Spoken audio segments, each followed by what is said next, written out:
यहाँलाई कार्यक्रममा स्वागत छ। धन्यवाद। हार्दिक नमस्कार। प्रबन्ध निर्देशकज्यू, सुदूर सञ्चार बेलौरी, साथसाथै सम्पूर्ण श्रोता महानुभावमा पनि बेलौरी नगरपालिका वडा नम्बर 6 निवासी म केशवराज जोशीको तर्फबाट हार्दिक नमस्कार। तपाईँ समाजसेवी बुद्धिजीवी हुनुहुन्छ हैन? विगत लामो समयदेखि समाजका निमित्त बहुत महत्त्वपूर्ण योगदान गर्दै आइराख्नु भएको छ। अहिले पछिल्लो समय केमा व्यस्त हुनुहुन्छ? धन्यवाद छ प्रबन्ध निर्देशकज्यू। अब अहिले घराइसी काम आफ्नो छँदैछ, त्यसबाहेक खास गरेर आफ्नो क्षमताले भ्याएसम्म चिन्ता र चासोको विषय अहिले बेलौरीको विकासका साथसाथै खास गरेर यस क्षेत्रका जनताको भाग्य र भविष्यसँग जोडिएको विषय बेलौरी भन्सारको विषयमा चर्चा परिचर्चामा सहभागी भइरहन्छु। अहिले जसरी भन्सारको विषय उठाउनु भयो, केही समय अगाडि मात्रै यहाँको नेतृत्वमा बेलौरी भन्सार नाका स्तरोन्नतिको माग राख्दै आन्दोलन पनि गर्नुभएको थियो। त्यो प्रक्रिया कहाँसम्म पुगेको छ, के भयो?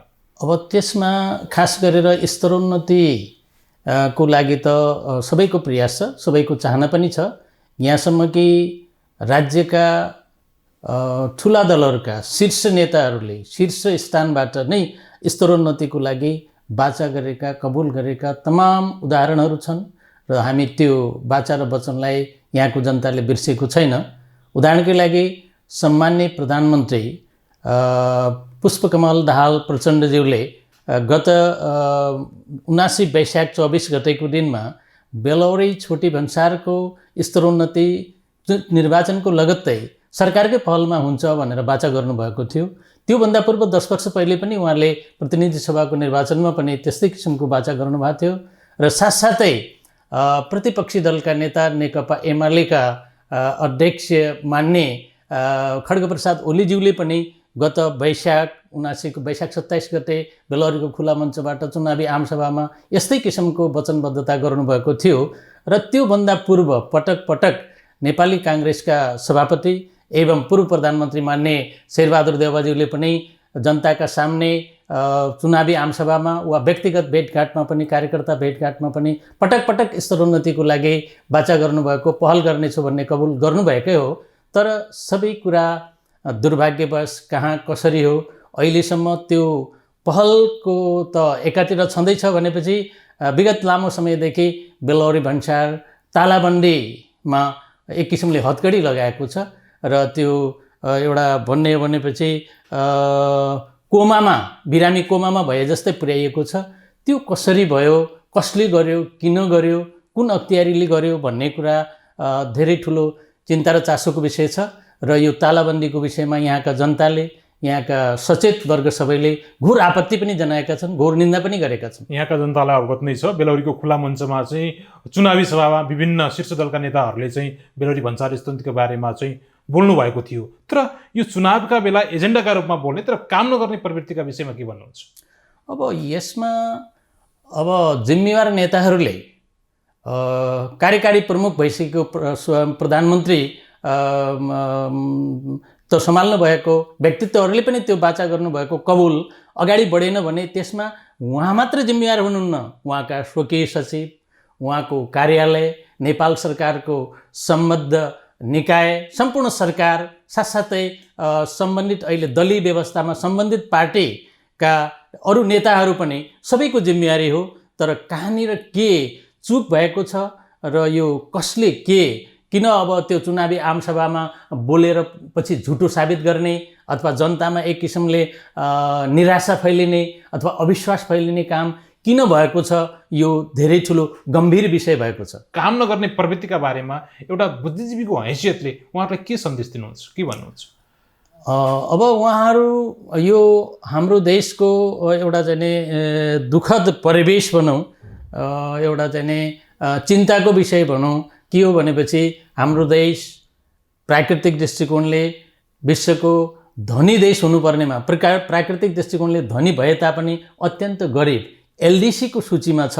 यिनै कारणहरूले बोल्ने, मुखले बोल्ने तर काम आफूले पनि नगर्ने र सम्बद्ध अरूले पनि त्यस्तो किसिमको नगर्ने, काम अगाडि नबढाउने जो प्रवृत्ति भएको छ, त्यसले गर्दा नै देशको यो अवस्था पुगेको हो। र त्यसैले हामी सचेत नागरिकले सबैले जनताले जागरुक भएर यस प्रवृत्तिको लाई सुधार गर्ने, सचेत गराउने र आफू स्वयं जति हुनसक्छ सक्रिय भएर त्यो चाहिँ आफ्नो समस्याहरू समाधानको लागि जहाँ जे पहल गर्नुपर्छ सक्रियतापूर्वक पहल गरेर त्यसलाई एउटा परिणाममा पुर्याउने सबैको कर्तव्य।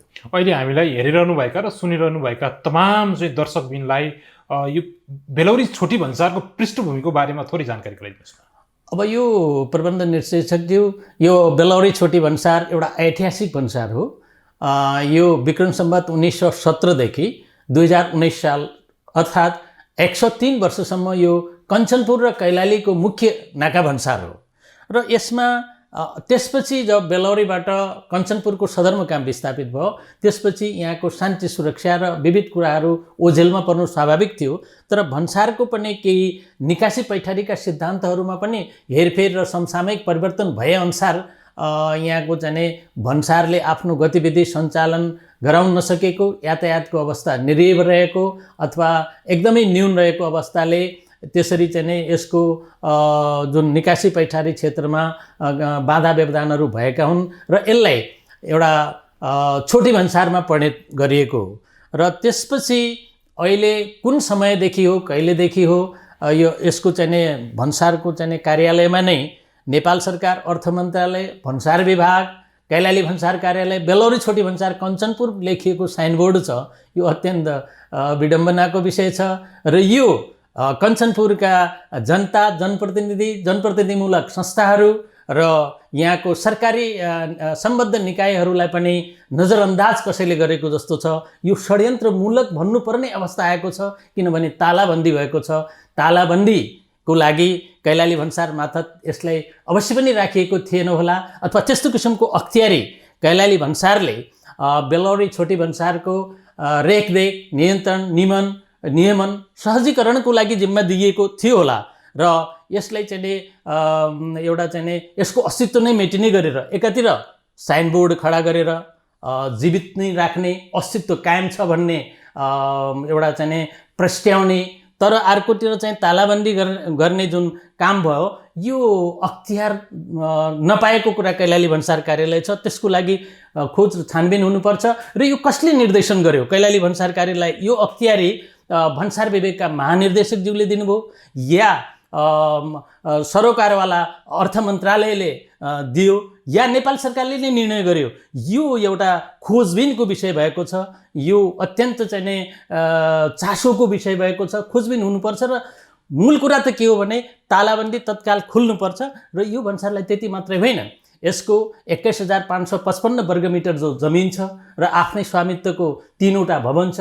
एउटा 2 तल्ले भवन ऐतिहासिक भवन जीर्ण अवस्थामा छ, अर्को दुईटा भवनमा तालाबन्दी गरिएको छ र झाडीबन्दी भएको हुनाले यो बाघ, चितुवा जस्ता हिंसक जीवजन्तुहरू तथा दुर्व्यसनी लगायत अन्य गलत तत्त्वहरूको सुरक्षित आश्रयस्थल बनिरहेको छ। त्यो झन् त्रास र भएको विषय भएको छ। यो नेपालतर्फको बेलौरी कलवापुर राजमार्ग र भारततर्फको खजुरिया पुरनपुर सब हाइवेसित सिमानामा मिल्ने जुन राजमार्ग हो यसबाट आवत जात गर्ने हजारौं यात्रीहरूको लागि त्रास र भएको वातावरण बनेको छ र साथसाथै वरिपरिको बस्तीको लागि पनि भयावह त्रासपूर्ण वातावरण बनेको छ। यसप्रति सरोकारवाला निकाय खास गरेर शान्ति सुरक्षाको लागि प्रशासनिक जिम्मा लिएको कञ्चनपुर जिल्लाको जिल्ला प्रशासन कार्यालय, प्रमुख जिल्ला अधिकारी तथा कैलाली भन्सार मार्फत राखेको हुनाले कैलाली भन्सारले आफ्नो चाहिँ दायित्व सही किसिमले नगरेको, चरम व्यवस्था र चाहिँ लापरवाही गरिएको साबित भएको हुनाले कैलाली जिल्लाका प्रमुख जिल्ला अधिकारीज्यूले पनि यसमा चासो लिएर हस्तक्षेप गरेर यो भयावह र त्रासपूर्ण वातावरण, हिंसक जीवजन्तु र दुर्व्यसनीहरू, गलत तत्त्वहरूले जुन सुरक्षित आश्रयस्थलको रूपमा यो परिणत भएको छ र यो सिमाना इलाकामा अन्तर्राष्ट्रिय जगतमा एकदम त्रासदी फैलिएको छ। यसलाई चाहिँ तत्कालै सबभन्दा पहिले नियन्त्रणमा लिनुपर्छ र आवश्यक प्रबन्ध मिलाउनुपर्छ। यो भयावह वातावरणलाई साम्य गर्नको लागि, सहजीकरण गर्नको लागि, त्यहाँका जनतालाई त्रासमुक्त गर्नको लागि गर्नुपर्छ र तत्काल ताला खोल्नुपर्छ र अख्तियारी विपरीत जसले चरम लापरवाही र अख्तियारको दुरुपयोग गरेर तालाबन्दी गरेको छ, छानबिन र कारवाही पनि अगाडि बढाउनुपर्छ। जसरी यहाँले यसको नेतृत्व लिइरहँदा केही समय अगाडि मात्रै यो दबावमूलक कार्यक्रमको प्रभावमा त्यो प्रभाव परेपछि नेपाल सरकारका परराष्ट्र मन्त्री एमपी साउद पनि आउनुभयो। त्यो ताला खोल्ने विषयमा केही बोल्नु भएन? यो हेर्नुहोस्, सबभन्दा पहिले त अब यो यस विषयमा कतिपय ठाउँमा कुरा उठेका छन्। यहाँकै लोकप्रिय सञ्चार माध्यममा पनि विभिन्न व्यक्तिहरूले, म पनि बोलेको छु।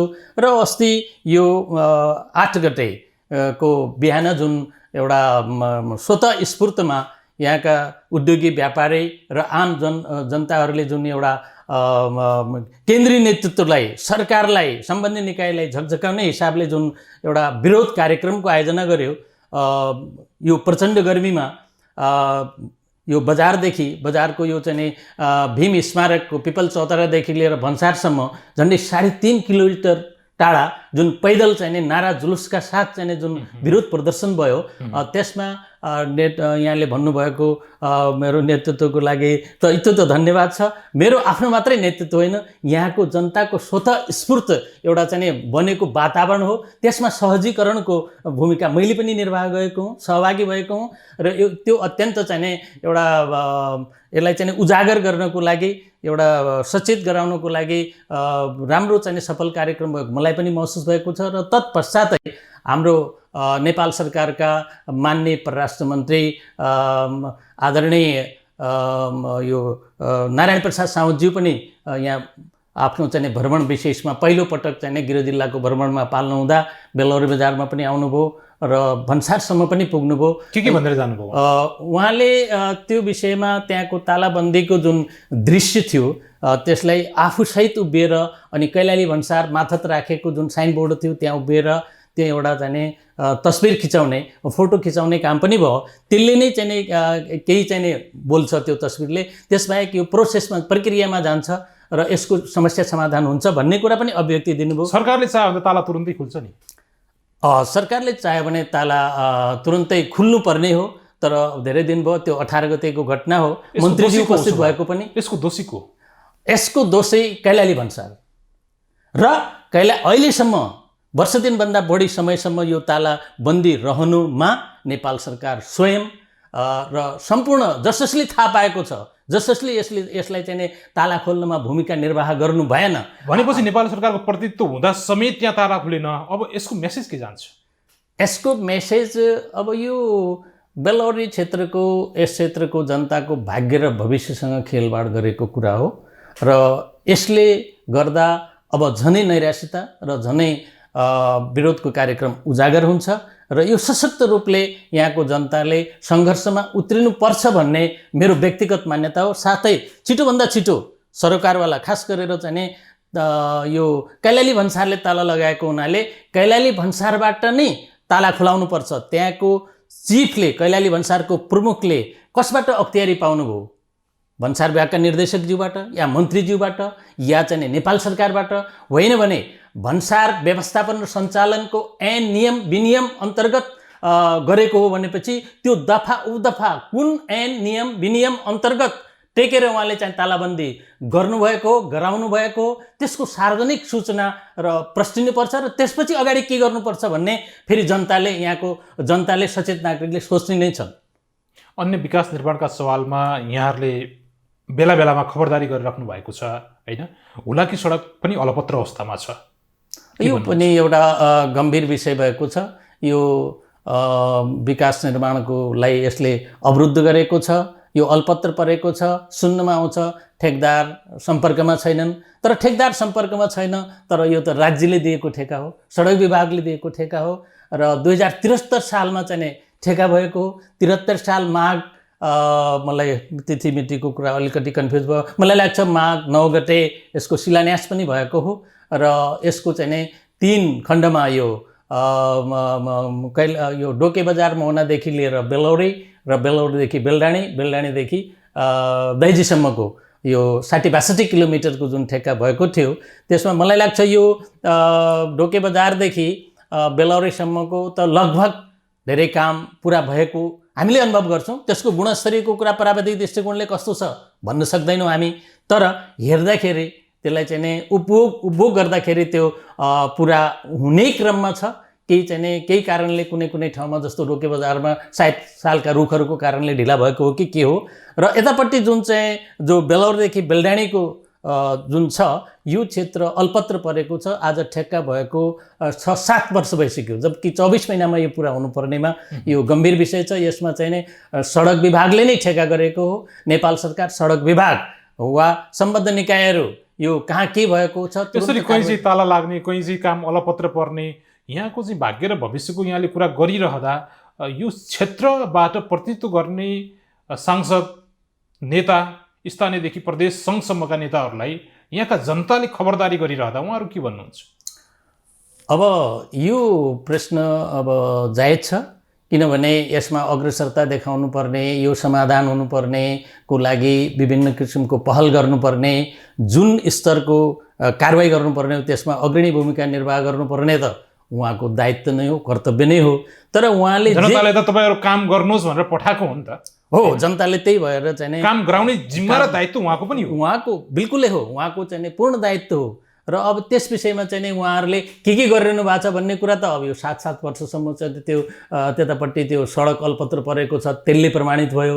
साथसाथै 1-1.5 वर्षदेखि चाहिँ भन्सारमा तालाबन्दी भएको छ त्यसले पनि प्रमाणित भयो। हामीले मुखले भनिरहनु पर्दैन कि मुखले भन्दाखेरि के हुन्छ भनेपछि नेताहरूले पनि मेरो विषयमा बोल्यो भन्ने कुरा पनि आउन सक्छ, तर प्रमाणित भएको छ नि त उहाँहरूको भूमिकाको विषयमा। र यदाकदा संसदमा उठेका कुराहरू त सुनिएकै छन् र यसमा सशक्त रूपले उहाँहरूले जानुपर्छ र अन्यथा जनताले मूल्याङ्कन गरिरहेका छन् र भविष्यमा पनि गर्नेछन् भन्ने किसिमको कुरा उहाँहरूले पनि हेक्का राख्नुपर्छ। यही हो। यसमा ठेकेदार, नेता वा जनता को फेल भए? यसमा सरकार फेल भयो। सरकारले कारवाही गर्नुपर्छ, रेखदेख अनुगमन गर्नुपर्छ सरकारको सबै अङ्ग। र त्यसमा अब जनप्रतिनिधिहरूले त अब्जस पाउने, अब्जस होइन, यो त उहाँको स्वाभाविक कुरा हो। यो नभएपछि जनप्रतिनिधिले गराएन भन्ने कुरा त प्रमाणितै हुन्छ र त्यो उहाँहरूप्रति पनि एउटा वितृष्णा फैलिन्छ, त्यो त स्वाभाविक कुरा हो। अन्य नगरको विकास क्रमका सवालमा अब बर्खा पनि सुरु हुन लाग्यो होइन? अब यहाँको डुबानको समस्या उस्तै छ। यो प्रबन्ध निर्देशकज्यू, यो बेलौरी बजार हुलाली सडक झापादेखि कञ्चनपुरका 10वटा नमुना सहरमध्ये एउटा नमुना सहर सूचीकृत भएको बजार हो। र यो 2073 फागुनमा सायद निर्णय भयो, अथवा 2000 स्मार्ट सिटीको नाम पनि सुनियो कता कता। स्मार्ट सिटी, त्यही मोडल सिटी, त्यही न्यू सिटी सूचीकृत भएर मलाई लाग्छ आर्थिक वर्ष 74-75 देखि नै यसमा चाहिँ नि बजेट विनियोजन जो हुनु पर्थ्यो माथिबाट भइरहेको छ।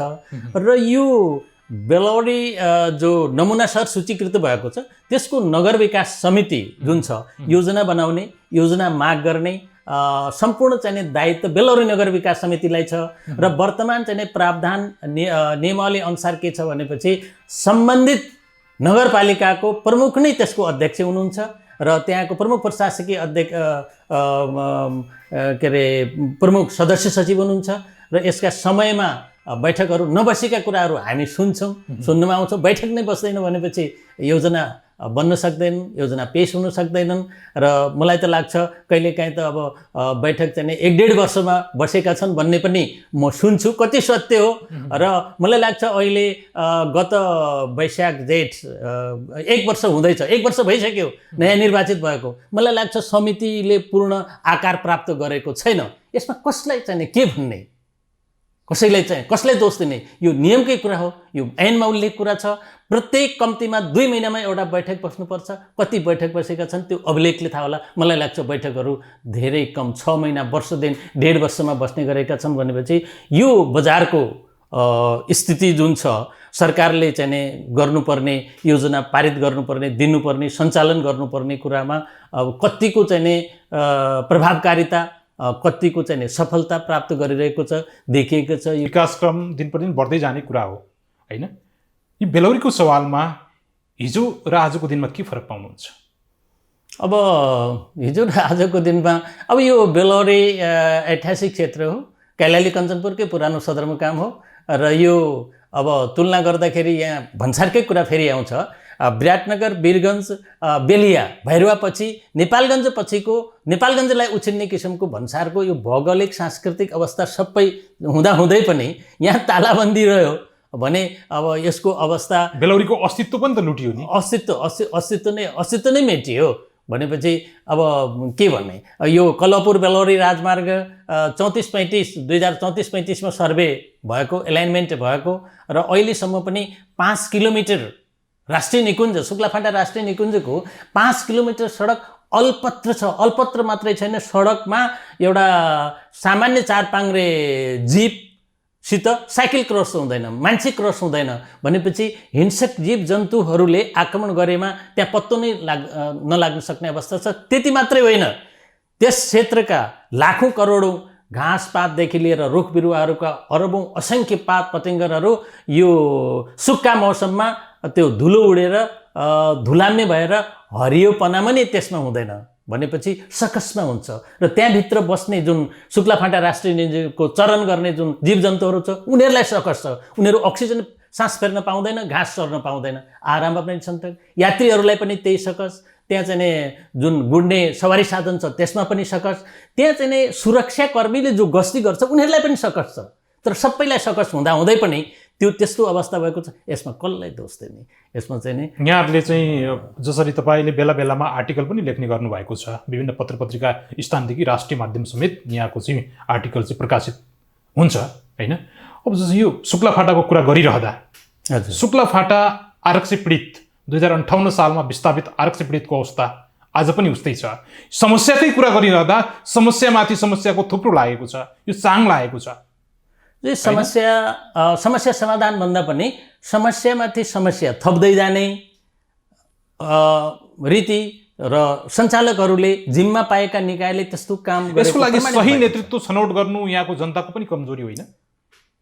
एकदमै कमजोरी हो। तर अब यो क्षेत्र जनताबाट त्यस्तो किसिमको नेतृत्व स्वयं चाहिँ प्रखर भएर चाहिँ अगाडि बढ्नुपर्ने हुन्छ र त्यसको लागि चाहिँ अनुकूल वातावरण पनि चाहिन्छ र यो हरेक दृष्टिकोण। भनेपछि यहाँहरू जस्तो बुद्धिजीवी मान्छे कहिले चाहिँ फ्रन्ट लाइनमा आउने उसो भए? अब आफ्नो चाहिँ क्षमता अनुसार, आफ्नो सोच अनुसार यो चाहिँ सामाजिक क्षेत्रमा र यस्तो कार्यक्रमको विषयमा यो स्थितिमा त प्रयास गरेकै छौँ। र अब राजनीतिक जिम्मेवारीको कुरामा त्यो समय बडा बलवान हुन्छ र त्यो कहिले मौका मिल्छ भन्ने कुरा त्यो अनिश्चित हुन्छ, समयकै गर्भमा हुन्छ होइन। नेतृत्वमा नभएपछि धेरै काम गर्न सकिँदैन, आवाज र समस्याहरू उठाउन मात्र सकियो। निश्चित। उसो भए 2084 मा यहाँले देख्न पाउँछौँ यहाँका जनताले? धन्यवाद छ यहाँको चाहिँ शुभकामनाको लागि, यहाँको आशाको लागि धन्यवाद छ। अब त्यसमा समयले साथ दिएमा हामी प्रयास गर्नेछौँ, प्रयासरत रहनेछौँ। अन्ततः के भन्नुहुन्छ? पुनः म यस क्षेत्रका सम्पूर्ण चाहिँ यो श्रोता दर्शकहरूमा हार्दिक अनुरोध के गर्दछु भनेपछि यस क्षेत्रका विकराल समस्याहरू जो छन् त्यस विषयमा सचेत रहनुहोस्, सजग रहनुहोस् र यसको चाहिँ एउटा हामीले धेरै लामो समयसम्म समस्या समाधान भएन। जस्तै भन्सारको कुरा त्यो अल्पत्र परेको छ, चरम लापरवाही गरेको छ, त्यसमा व्यवस्था गरिएको छ, तालाबन्दी गरेको छ। त्यस्तो कुरामा कसैले पनि नेतृत्व गर्छ, कार्यक्रम दिन्छ भने त्यसमा चाहिँ जनताले साथ दिनुहोस् र यो समस्या आफ्नो भाग्यको फैसला आफै गर्नुहोस्। तपाईलाई यो अधिकार छ, प्रकृतिले पनि दिएको छ, तपाईमा क्षमता पनि छ र त्यसमा अरूले केही भन्ला म किन भनौँ, जनता कोही प्रतिनिधि रिसाउला, कोही कर्मचारी रिसाउला, भन्सारका हाकिम रिसाउलान् भन्ने किसिमको कुरा कसैले नसोचिदिन, जनप्रतिनिधिहरूले पनि नसोचिदिन हार्दिक अनुरोध गर्दछु। मैले भन्न छोडेका र यहाँले भन्न चाहेका विषयवस्तु छन् भने राख्न सक्नुहुन्छ। धन्यवाद छ। अब यस क्षेत्रका जनता बढी सचेत हुनुहोस्, बढी सक्रिय हुनुहोस् र समस्या समाधानमा अग्रसर हुनुहोस् र कार्यक्रमसहित अगाडि बढ्नुहोस् भन्ने कुरा अनुरोध गर्न चाहन्छु। धन्यवाद। हस्, अत्यन्त व्यस्तका बावजुद हामीलाई समय दिनुभयो, यसको लागि यहाँलाई धेरै धेरै धन्यवाद। धेरै धेरै धन्यवाद प्रबन्ध निर्देशक ज्यू, सुदूर सञ्चार बेलौरीका प्रबन्ध निर्देशक ज्यू तथा परिवारलाई यहाँको लोकप्रिय माध्यमबाट मलाई केही कुरा राख्ने अवसर दिनुभएकोमा हार्दिक धन्यवाद दिन चाहन्छु। धन्यवाद, नमस्कार। हस्, धन्यवाद।